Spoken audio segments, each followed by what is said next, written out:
Bienvenue Flash Info sur Kivu Morning Post. À la une, l'armée révolutionnaire congolaise ARC, branche militaire de l'F-123, a annoncé avoir renforcé sa capacité opérationnelle avec l'intégration de 7532 nouveaux commandos à l'issue d'une cérémonie de fin de formation tenue dimanche à Tchanzu, dans le territoire de Rutshuru. À cette occasion, le général Sultani Makenga, chef d'état-major général de l'ARC, a déclaré que ses forces entendaient poursuivre leur action contre ce qu'il qualifie de mauvaise gouvernance et de leadership défaillant en République démocratique du Congo. Ceci tour à tour au général Makenga, le colonel Willy Ngoma, porte-parole militaire du mouvement.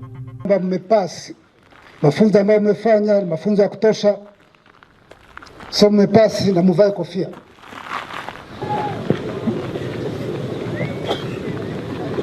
Na sasa mmepasi, kuanzia leo mmekuwa jeshi la RC, jeshi la ukombozi. Na mnakuwa mnaimba ni jeshi ambalo limesimama kukomboa nchi yetu, kukomboa wananchi.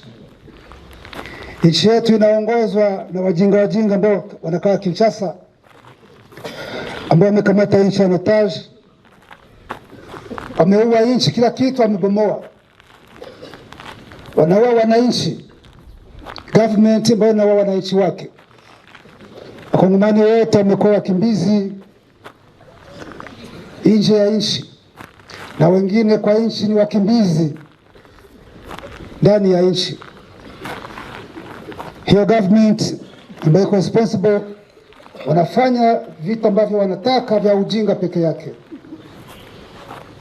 Wanaua raia, wanabagua raia, wamedestroy kila kitu ambacho chipo. Chama kimesimama na jeshi lake ambayo ni RC ili kusimamisha hiyo yote ambayo wanafanya ya mabaya. Ndio maana tuko. Unanipata vizuri? Unanipata vizuri? Wenzi wenu wa RC sehemu wapo wanafanya kazi kubwa sana kwa eneo tofauti. Amepiga adui, nguvu zake zote amezibomoa. Adui ameleta vikundi tofauti, ameleta Warundi, ameleta FDLR, ameleta wazungu ambao ni mercenaires kwa nchi tofauti. Amekamata afutabangi wote, wabandi wote, akawapa silaha, akawaita wazalendo. Hao wote wanakuja, lakini RC imeabomoa. Mnanipata vizuri? Nguvu za adui zote tumezibomoa. Anabaki kwa kinywa peke yake. Sasa nyinyi leo mmepata mafunzo ya kutosha, namna tumeona, ipata skills. Mwende ikuwe msaada kwa nchi yenu. Mnanipata vizuri? Ikuwe msaada kwa nchi wetu, ndugu zenu. Ili ndugu zetu ambao wamekimbia nje ya nchi miaka na miaka warudi wakae kwa amani. Ili wenye wako nchini ambao na wao na government ya Kinshasa wakae kwa amani. Tukomboe nchi yetu, tujenge nchi yetu, tuwe na nchi ambayo inaheshimika. Tuwe na wananchi ambao wanaheshimika. Tuwe na jeshi nzuri.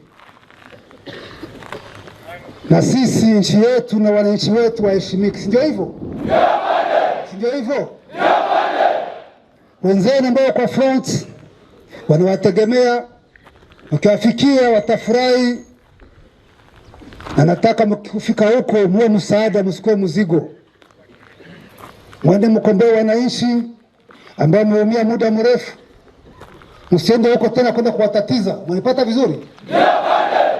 Jeshi letu ni jeshi la ukombozi, lazima wawe na discipline ya hali ya juu. Wananchi wakiwaona wafurahia, yani mmekuja kuwakomboa. Wakamate kama wakombozi, ndio hivyo. Asiwakamate kama jambazi. Wanipata? Wanipata vizuri? Mwende mvumilie hali yote ambayo mtakuta.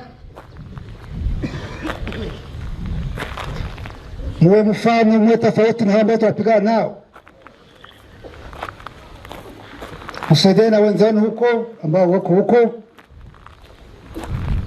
Na tukomboe nchi yetu na tukomboe Kongomani kwa ujumla. Sio hivyo? Mko tayari? Mko tayari? Mko tayari kuwa jeshi la RC? Jeshi la ukombozi? Jeshi ambalo liko tofauti na hii ujinga yote ambayo iko mbele yetu. Mko tayari? Sawa, natakia kazi njema na Mungu awabariki. S'exprimant à son tour, le porte-parole militaire de l'ARC, le colonel Willy Ngoma, a souligné que ces commandos rejoignent les rangs des Congolais et ont fait le choix de défendre les populations et de porter l'espoir d'un Congo nouveau fondé sur la justice, la sécurité et le développement. Nous sommes le dimanche, le 8 février 2026. Nous sommes au centre d'instruction. Le chef d'état-major général de l'armée révolutionnaire congolaise vient de clôturer la formation des milliers de commandos. Donc ils vont travailler maintenant pour l'armée révolutionnaire congolaise de la FCM 23 pour notre pays, le Congo.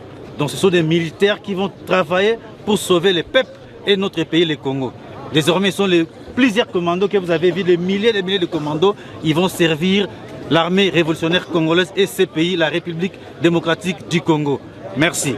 La route Butembo-Beni se dégrade fortement pendant la saison de pluie et complique la circulation des usagers. L'activiste Clovis Mutsuva, qui a récemment emprunté ce axe, dénonce l'état avancé de délabrement de la chaussée.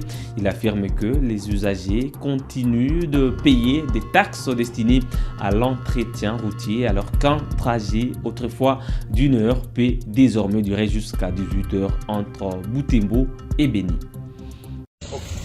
Alors, merci beaucoup. Si mnaona hapa tunatafika msanga la Kabashi, tuko hapa pembeni ya ferme ya JKK. Muone état de la route. Kona barabara hizi. Donc watu kutoka hapa Beni jufike Butembo ishakuwa catastrophe. Alors que une voiture moja inalipaka autour de $5, 11,000 francs. Chui fiki hapa sa péage. Maintenant, usiseme wanalipaka autour de 25,000 francs pour 30,000. Iba grosse véhicule. Na vile kule zinalipaka autour de $50 juma pite de Beni Butembo. Lakini tutakuwa nalipa makuta parce que wanazilipaka ni siba passager. Chauffeur yeye tunamulipa franga na tosha franga yetu tunalipa motaxi. Na kutoka hapa watu wanafanya 10 heures d'état, wanafanya voire même 18 heures, voire même 24 heures d'état, je vous dis que hapa Butembo. Quand même, mko napenda tusiseme. Excellence monsieur le gouvernement. Ihari wa collaborateur kwa biko wanakuambia franga mko mnazipercevoir lakini kusaidia raia hakuna. Ona njia hali ya barabara. Hii ndio kizi watu watakuwa na voyager. Na ile mnapenda tusiseme. Do development mko mnasema. Iko wapi? Si mtu sana alipaka tax. Inaomba kujirasireke njia iko bien. C'est fort possible kumaintenir dote na kuna kwa tributaire mwenye anakuwa anatumika hii ni potopoto. Donc vula tena ikanyesha tu mai tabakia kupale na magari zita kwa hapa kisha kila siku. Hii ni hali yenye ilianjaka depuis Novembre 2025. Leo tuko mu février, le 7 février leo ona hali ya barabara. Tuko hapa depuis 16h ndio 18h passé. Hapa tunafika hapa angalia. Tushamaliza kwanza wakati zenye na tunafikia kwa Butembo. Badi bila kudenoncer hatutapata solution. Bila kutia hawa pression hatutapata solution. Ona jinsi watu wiko wanasikia. Haiko hali. Hatutaendelea kwa hii hali kisha mkitusiseme. Excellence gouvernement kazi ya hii. Hii haiko franga nyinyi mko mnakula mtengeneze barabara. C'est du vol. Ni mwizi. Les députés. Pourquoi na kisera hii natesekaka? Unaona marchandise ngapi natoka hapa Butembo juu alimenter Beni. Watu liko wanateseka amuone pour ça. Il faut vraiment na tuseme. Inaomba tulalamike hii vitu ya kidogo mnaweza maliza mpaka Kinshasa tena njoo kwenye mwite na inaweza kuwa regla pa localement. Ni hali gani? Ni hali gani njoo maisha? Na washoferi wenye nabo unakosa kama hawana kumakini wa kusema hakuna organisation ya greve inaweza kuwa on dirie ni hali shaka tu normal na sienjo iko banandikape si basafiri donc mimi ndafika Butembo sada alors qu'il kuna ija c'est cool donc na copie yangu yenye mimi naendea mu itafoire état de la route na nimelipa makuta. Et pour terminer, dans le Haut-Katanga, les vols des camions des cathodes augmentent dans la province. Avant son départ pour l'Afrique du Sud, lundi, le gouverneur intérimaire Martin Kazembe a restitué au moins 10 camions des cathodes à 2 sociétés minières. En présence des membres du comité provincial de sécurité, Martin Kazembe-Choula a restitué en tout 10 camions de cathodes de cuivre à leurs propriétaires. Cette cérémonie de restitution dénote de la détermination de l'autorité provinciale à lutter contre la fraude sous toutes ses formes dans le secteur minier. Le premier lot de 8 camions appartenant à la société Gloria Inn a été intercepté à Kasumbalesa et restitué après vérification des documents à l'inspecteur chef de département coordination de l'IGM, Daniel Kisimba Kaité. Ce dernier a, à son tour, remis les clés aux propriétaires des camions. Au nom de la province et au nom du comité provincial de sécurité, nous vous restituons ces 8 camions de cathodes qui ont été interceptés, que vous allez remettre aux propriétaires.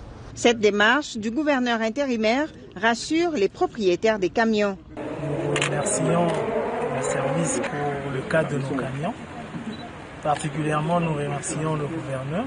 Quant au deuxième lot, constitué de 2 camions de cathodes de cuivre volés à 65 km de Lubumbashi sur la route de Likasi, il a été récupéré grâce à la vigilance de la police nationale congolaise.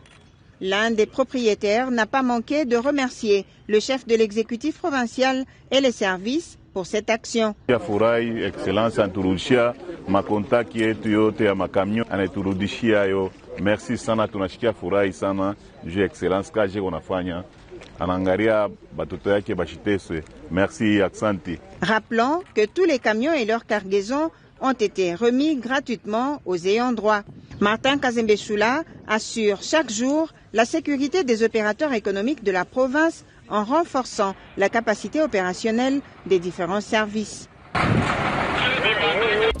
Madame, Monsieur, c'est tout pour le Flash Info de ce mardi 10 février 2026 sur Kivu Morning Post. Merci à vous d'avoir suivi bien la fin. On se fixe un nouveau rendez-vous d'actualité. À très bientôt.